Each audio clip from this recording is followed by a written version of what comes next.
Muy bien, antes de continuar, pues el link de la clase es el mismo. O sea, revisen ahí en el chat del grupo el mismo enlace que envié al principio, ese nos va a servir siempre. ¿Por qué razón? Porque la sesión ha quedado como recurrente y cuando las sesiones quedan recurrentes, ahí dice se puede ingresar en cualquier momento. Obviamente vamos a ingresar cuando yo lo indique, ¿no? Eso por un lado. Y recuerden que para los que tienen problemas de conexión, pues el video siempre se graba y se sube al canal de YouTube. Ahí estoy controlando también cuántas visualizaciones tienen los videos. Claro, no es obligación, ¿verdad? Si usted le ha quedado claro en la clase, pues no es necesario que esté visualizando el, el video. Y la presentación, esta ya está en el WhatsApp, ya se las envié desde la vez pasada, ¿verdad? Solo que no la habíamos desarrollado de manera completa. Vamos a continuar, luego de haber, hasta aquí dijimos el punto 8 es de carácter obligatorio. Vamos al punto número 9. Régimen de administración de la sociedad con expresión de los nombres, facultades y obligaciones de los organismos respectivos. Cuando hablamos del régimen de administración, nos referimos a quienes van a ser las autoridades dentro de la sociedad. Esto ya está regulado en el código. Por ejemplo, en las sociedades de personas, la máxima autoridad es la Junta General de Socios. Y luego pueden haber uno o más administradores, ¿no? Sociedades anónimas, pues hay una junta de accionistas, luego hay una junta directiva, si es que es necesario tener junta directiva, y generalmente después hay un gerente general, que es el que se encarga de la administración ya de manera del día a día de la sociedad. Pero esto puede quedar dentro de la escritura, ¿verdad? Pero no es obligatorio que se ponga en la escritura. Ya este punto 9 ya es opcional, pero no significa tampoco de que si ahí no dice que va a haber una junta directiva, va a haber una junta de accionistas, no es que no va a existir, claro. Si usted no pone nada ahí, ni cuáles van a ser las facultades y las obligaciones de cada uno de esos organismos que he mencionado, se supone que usted va a aplicar lo que el código dice. El código ya da ciertas reglas. Entonces se asume que si este punto 9 no va dentro de la escritura, entonces esto significa que ustedes como sociedad van a adoptar todas las reglas que dice el código, ¿no? Ahí todo el articulado donde habla sobre este tipo de organismos, a todas las funciones que tiene de acuerdo al código, la junta de accionistas, todas las funciones que tiene la junta directiva, todas las funciones que tiene la gerencia, usted las va a aplicar tal cual están en el código. Lo mismo todas las reglas relativas a cada cuánto se van a reunir, van a haber juntas ordinarias, van a haber juntas extraordinarias. Más adelante vamos a hablar de las juntas ordinarias y extraordinarias. Entonces, todo lo que diga el código es lo que usted va a aplicar en caso de que no se mencione esta parte dentro de la escritura. No es que al no poner eso, pues la empresa va a quedar sin estructura de dirección. No, se va a aplicar lo que dice el código. Punto 10. Manera de hacer distribución de utilidades y en su caso la aplicación de las pérdidas entre los socios. Generalmente la forma en que las utilidades se distribuyen es en función del capital social pagado. No tanto el capital social así en forma nominal, porque cuando se han hecho solamente adelantos de capital, como decíamos hace un rato, el 25%, por ejemplo, si usted solo ha aportado el 25%, termina el año y hay que hacer redistribución de utilidades, no le van a pagar utilidades por el 100%. Perdón. Si no, se va a sacar una proporción con base en el 25% que usted ha aportado, o si solo ha aportado el 50% o ha aportado solo el 75%. Ahí se aplica una regla que se llama regla de compañía, que es una regla de 3 ponderada, donde se calcula de acuerdo al capital y el tiempo que el capital ha permanecido invertido. Lamentablemente, la asignatura no nos da para ver esos procesos, porque eso de la distribución de utilidades y ya cómo se hace el proceso matemático y contable, eso es parte de otra asignatura que usted no sé si ya vieron algunos u otros no, que se llama contabilidad de sociedades. Hay contabilidad de sociedades, ahí les tienen que explicar cómo se hace esa distribución dependiendo del tipo de sociedad que sea y dependiendo del porcentaje de capital que cada socio ha pagado. Y cómo se hace ya la parte contable de la creación de la cuenta de utilidades y cómo se hace el decreto de dividendos y todo lo demás.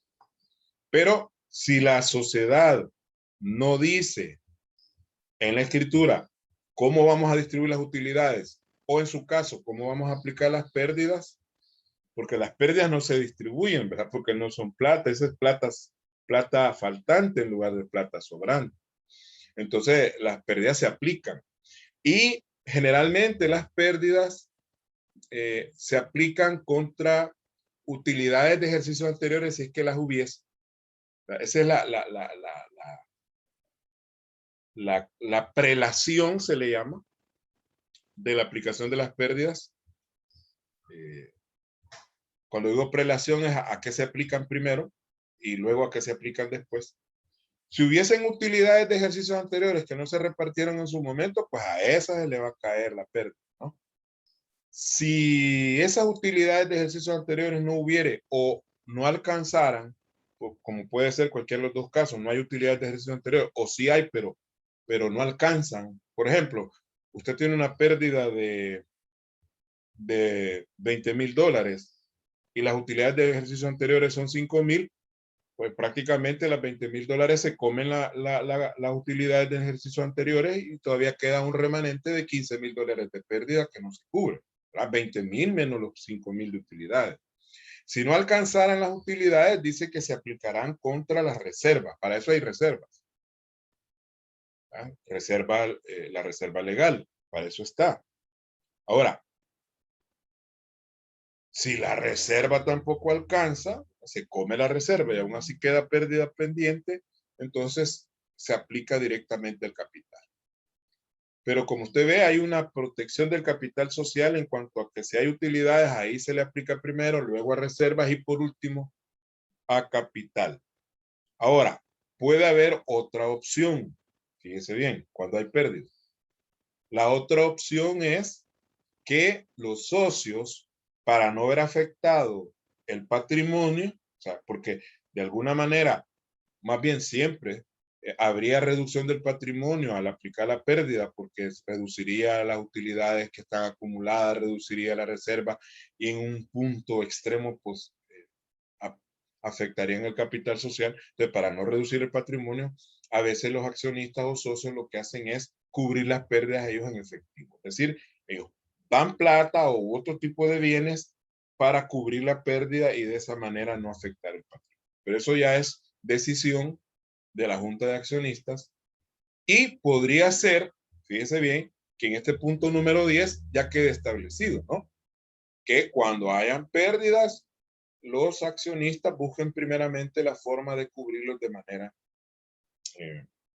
o sea, cubrirlos ellos con dinero para no afectar el patrimonio. Ahora, también esto hay cierto procedimiento matemático y contable de cómo se hace ese proceso en función de lo que cada uno de ellos, porque así como las utilidades se reparten de acuerdo al capital pagado, igualmente las pérdidas se van a aplicar de acuerdo al capital pagado. El que más capital ha pagado es el que más pérdida va a soportar y así de manera proporcional. Muy bien. Ahora bien, si no dice la escritura cómo se va a hacer este proceso, entonces se va a aplicar la regla que está en el artículo 35 del Código de Comercio. Un artículo muy pequeñito, pero que ahí dice cómo se van a aplicar las utilidades y cómo se van a repartir las pérdidas. Les invito a que revisen el artículo 35, terminando la clase, o si tienen el código a la mano, pues lo busquen y ahí van a ver cómo se va a hacer la aplicación tanto de las utilidades como de las pérdidas. En caso, ojo, en caso de que usted no establezca en el punto 10 cómo lo va a hacer. Es decir, hay libertad en cuanto a cómo se va a repartir la utilidad. Es decir, no es que el artículo 35 se va a aplicar siempre, se aplica cuando la sociedad así lo decida. Si no, pues, usted va a ver una serie de artículos en el Código de Comercio que dicen salvo pacto en contrario. Todos los artículos que digan eso, que tengan esa frase, salvo pacto en contrario, significa que la sociedad puede aplicar las reglas que ellos quieran y si no, aplicar lo que ahí dice. Lo deja opción. Cuando dice salvo pacto en contrario, lo deja opción de hacer lo que dice el código o de hacerlo como los socios lo decidan. Pero si el artículo dice no se puede pactar contra lo establecido en este artículo, significa que no hay vuelta de hoja. Así como dice ahí, así debe hacerse. Ojo con eso. Si dice no se puede pactar contra lo contenido en este artículo, entonces es de obligatorio cumplimiento. Hay ciertos artículos que no son negociables y que así como ahí dice, así debe hacerse. Entonces hay que tener ese cuidado a la hora de leer los artículos, qué frase dice. Veamos el punto número 11. Modo de constituir las reservas.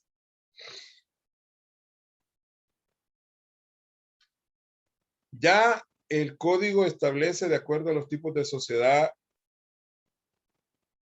cuáles son los porcentajes y cómo se van a constituir, sobre todo la famosa reserva legal.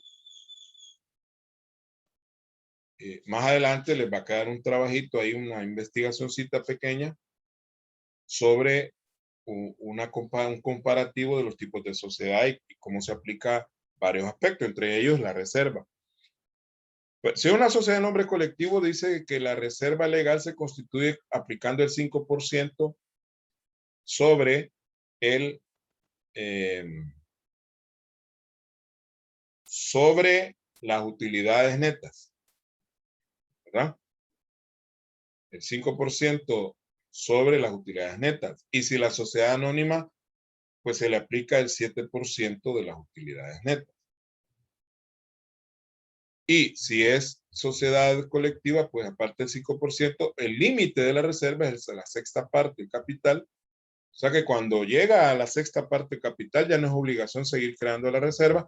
De hecho, si usted sigue aplicando la reserva más allá de esa sexta parte del capital, entonces la reserva se vuelve no deducible para efectos de impuestos sobre la renta. Hay que tener cuidado en eso.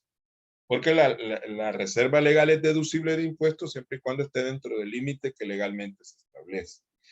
Mientras que para la sociedad anónima, pues el mínimo es la quinta parte del capital social. Hay que tener cuidado porque estamos hablando de fracciones, en ese caso no de porcentajes, es bien diferente. Por ejemplo, si su utilidad son 10,000, entonces el porcentaje que va a aplicar para reserva es el 5% de 10,000, que para el caso serían 500 pesos. $500, que es el 5% de 10,000. Ahora, la sexta parte del capital, si el capital fueran $60,000, entonces la sexta parte son $10,000. O sea, 60,000 dividido entre 6. No es el 6%, es la sexta. Entonces, si usted observa, las sociedades anónimas tienen porcentaje más alto de reserva porque es el 7 y no es el 5. Y el límite también es más alto porque esa es la quinta parte. La quinta parte es más que la sexta, ¿verdad? Por ejemplo, 60,000, la quinta parte son 10,000, pero la sexta parte, perdón, son 10,000, pero la quinta parte de 60,000 son 12,000, es más dinero. Ahora, ¿qué pasa si nosotros no decimos en la escritura de cómo se va a constituir la reserva? Entonces, ¿podemos aplicar un mayor porcentaje? Sí. Podemos subir el porcentaje siempre, pero tomando en cuenta que no sería deducible para efectos de impuestos. Pero si nosotros no establecemos nada en la escritura, pues vamos a aplicar lo que el código diga. Recuerde que el punto 9, 10 y 11, pues incluso el 12, se aplicará lo que dice el código. Y luego viene el punto 12 que dice bases para practicar la liquidación de la sociedad, manera de elegir liquidadores cuando no fueren nombrados en el instrumento y atribuciones y obligaciones de él. Varias cosas acá. Las bases es las reglas de cómo se va a liquidar. En caso que la sociedad deje de existir, la vamos a desmantelar la sociedad, entonces tenemos que hacer un proceso de liquidación. Entonces, ¿cómo se va a hacer el proceso? ¿Cómo vamos a elegir a los liquidadores?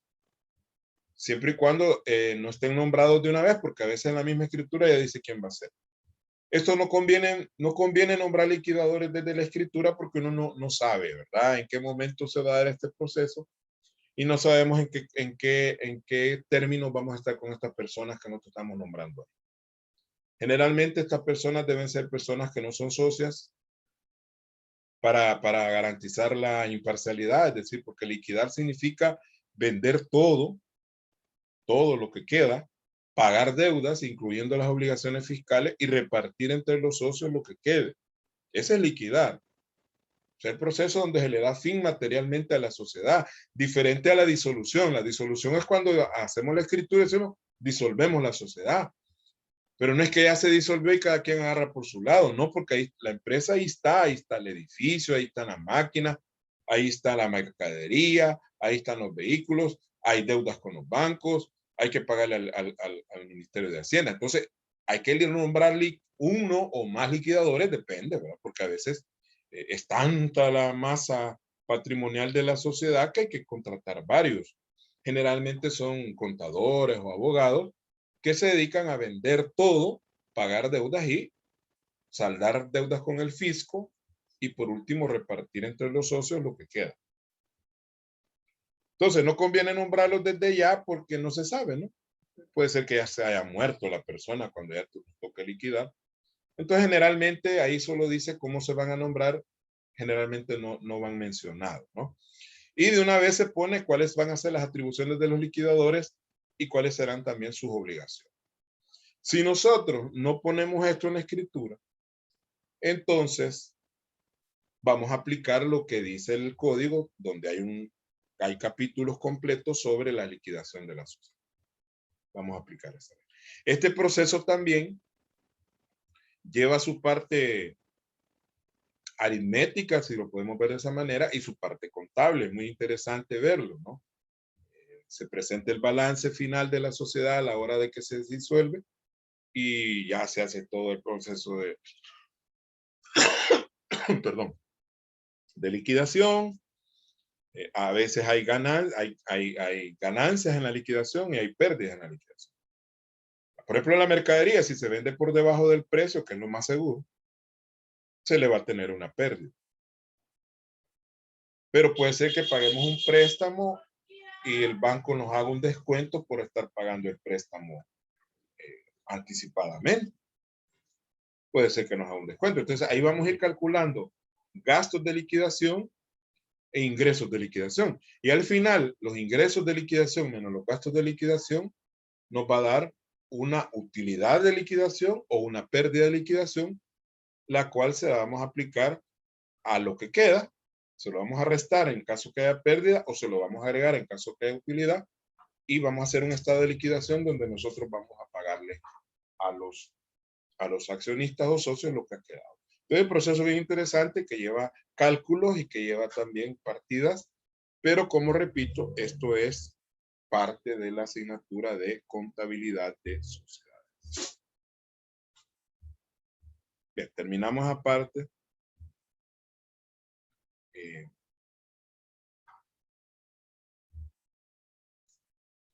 Vamos a continuar en el tiempo que nos queda.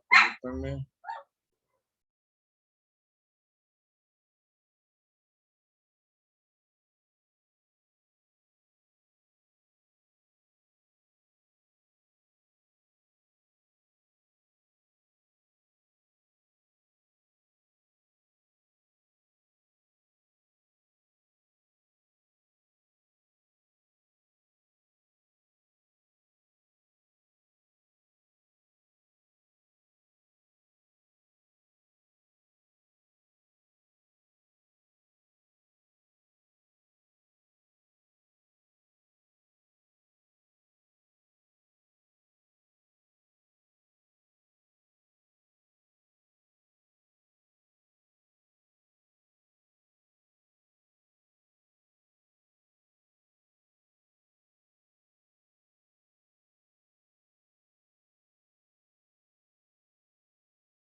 Bien, siempre dentro de la primera unidad de los aspectos jurídicos vamos a hablar ahora de la ley reguladora del ejercicio de la contaduría.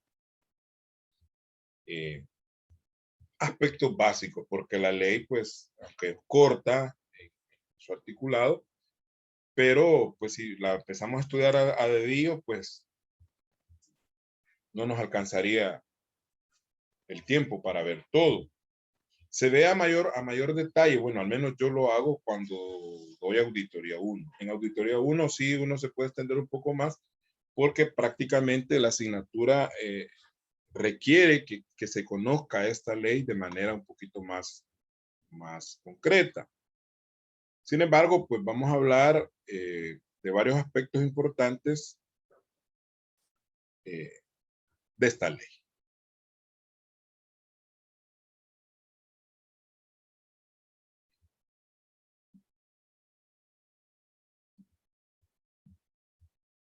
Primero vamos a hablar un poco de los antecedentes.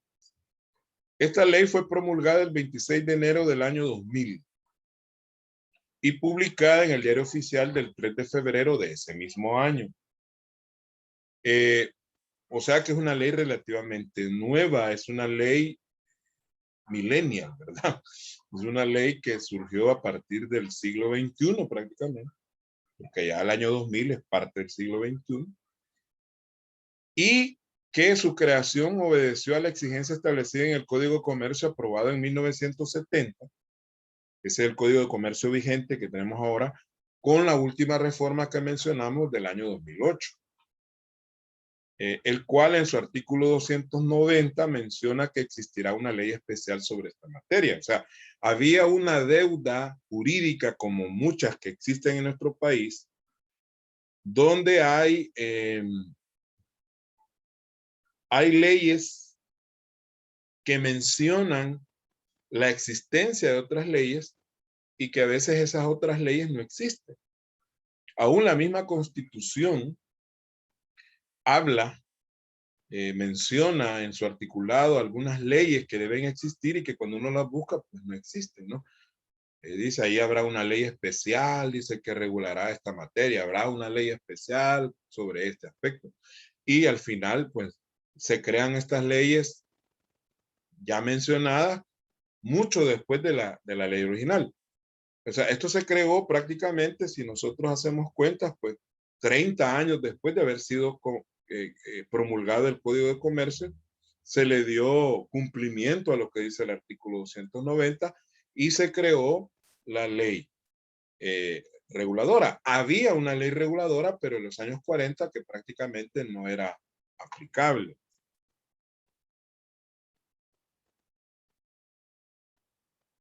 Ahora bien, la ley se creó en el año 2000, pero sufrió una serie de modificativas o reformas en el año 2017. O sea, 17 años después de haber sido promulgada, se le hizo una serie de reformas bastante fuertes, quizás no en su espíritu, pero sí en algunas de sus formas y del alcance de la ley. ¿Por qué? Porque la ley original regulaba prácticamente a los contadores públicos, ¿verdad? Estrictamente dicho. Si es que, y esa reforma, yo quiero ser muy honesto, hay cierta confusión en cuanto a la forma en que la ley se modificó, porque se confunden dos conceptos, que son el de contaduría pública y el de contaduría. Y hay un momento en que no se sabe cuál es cuál. Y estaba más clara la ley anterior en ese sentido. Tal parece que fue un problema de armado de los artículos. Y recordemos que muchos de los diputados pues ni siquiera saben cómo se llaman, lamentablemente. Y los de aquella época igual, ¿no? No estamos diciendo que los de esta asamblea, los de las anteriores igual hay un montón de gente que no sabía ni cómo se llamaba, porque a veces ni leer los decretos puede. Entonces hay un problema no de redacción, sino de armado. Es decir, en un momento hablan de una cosa, luego se pasan a otra y al final uno queda un poco confundido. Vamos a tratar de dilucidar de acuerdo a lo que la ley dice, porque yo no puedo ir más allá de lo que la ley dice, qué es con lo que yo entiendo de lo que quisieron hacer ellos, ¿no? ¿Por qué? Porque en la ley original se hablaba más que todo de los profesionales de la contaduría, estamos hablando de licenciados y otro tipo de personas de las cuales vamos a hablar que sin ser licenciados tienen esa categoría. Pero hoy se agrega a los bachilleres, ¿verdad? Porque los bachilleres también tienen derecho a ejercer, no todas las funciones de un contador público, pero sí tienen derecho a ejercer lo que ahí se le llama contaduría, solo contaduría, sin la palabra pública. Y incorporaron esa parte de los bachilleres, los cuales también tienen que legalizarse, ¿no? Tienen la obligación de legalizarse ante el Consejo de Vigilancia. Pero vamos a ir parte por parte. ¿Cuál es el objeto de la ley? Dice que la presente ley tiene por objeto regular el ejercicio de la contaduría pública. Fíjese bien, ahí dice, la profesión de la contaduría pública. Ahí está, ¿ve? Contaduría pública. Permítame que le vamos a dar un color bonito aquí. La contaduría pública. La profesión de la contaduría pública. La función de la fe pública auditora, esa es otra cosa. O sea, la auditoría es una función y la contaduría pública es una profesión. Entonces, la función auditora o auditoría, simplemente dicho así, forma parte de la contaduría pública. Es un componente dentro de la contaduría pública. Así lo debemos entender. Los derechos y obligaciones de las personas naturales o jurídicas que la ejerzan, ¿no? Eso va enfocado a la ley a establecer cuáles son los derechos y cuáles son las obligaciones de las personas, tanto naturales como jurídicas, que ejerzan la profesión como también la función de la auditoría. Hasta ahí todo bien. Luego sigue el artículo 1. Dice dentro del mismo artículo 1 que la contaduría pública es una profesión especializada de la contabilidad sobre aspectos económicos y financieros de la actividad mercantil, los registros de sus operaciones y revelaciones de las mismas. Así define el término contaduría pública. Es una profesión especializada dentro del campo contable sobre aspectos económicos y financieros, obviamente, de la actividad mercantil. Nosotros nos enfocamos en aspectos económicos y financieros de las empresas. Tanto, y al mismo tiempo también de los registros de las operaciones que estas entidades hacen y las revelaciones, dice, pues eso quiere decir la información que ellos nos facilitan, ¿no? La información que ellos agregan dentro de los estados financieros, también nosotros tenemos, estamos enfocados en eso como contadores públicos. Ahora bien, sigamos. Las personas naturales, estamos siempre dentro del concepto de contaduría pública. Las personas naturales jurídicas que la ejerzan, o sea, que ejerzan la contaduría pública, dan fe plena y pública sobre una base de normas internacionales de contabilidad. Fíjese que eso de dar fe plena, esa fe plena es la que yo critico, y eso viene desde la ley anterior. Nosotros no podemos dar fe plena porque no tenemos a veces acceso a toda la información. Y esto está más enfocado en la parte de auditoría más que en lo que es propiamente contabilidad. Dar fe es parte de la función de la auditoría. Nosotros no podemos dar fe plena porque no vamos nosotros a revisar el 100% de los registros. A veces tenemos que utilizar un muestreo. Imagínense que nosotros vamos a verificar la toma de inventarios de Walmart. Y no de todo Walmart, sino que solo Walmart Soyapango, Boulevard del Ejército. Vamos a ir al Walmart.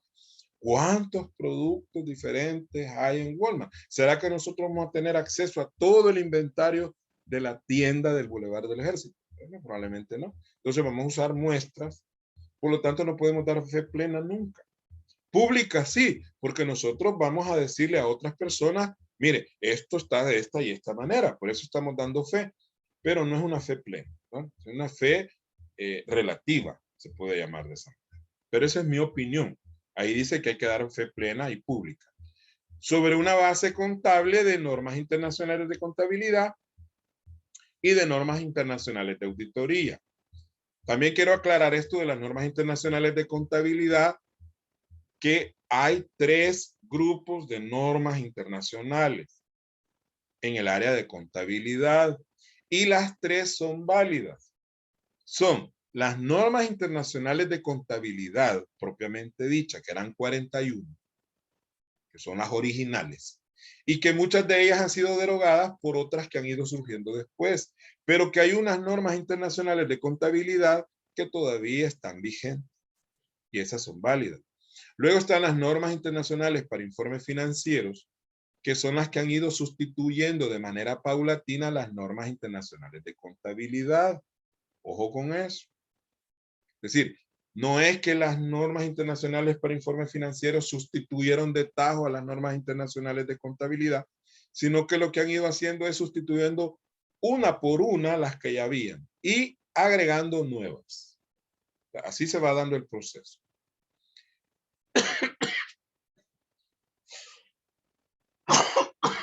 Perdón.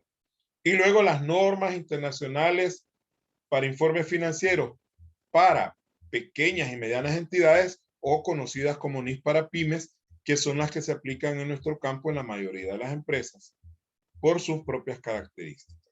Entonces, esas son de alguna manera parecidas a las NIF totales, o sea, las NIF totales se les llama a las otras, pero enfocadas a pequeñas y medianas entidades.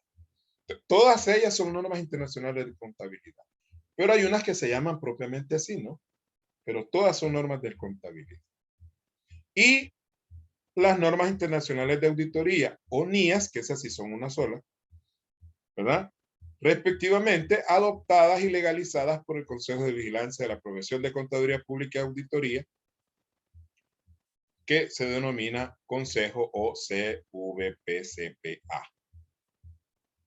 Claro, las normas ya fueron aprobadas por el Consejo y por lo tanto ya son válidas aplicarlas, tanto las de contabilidad como las de auditoría. Y en esas nos vamos a basar. Nosotros no nos vamos a basar en PCGA o principios de contabilidad generalmente aceptados, porque esos son aplicados en Estados Unidos.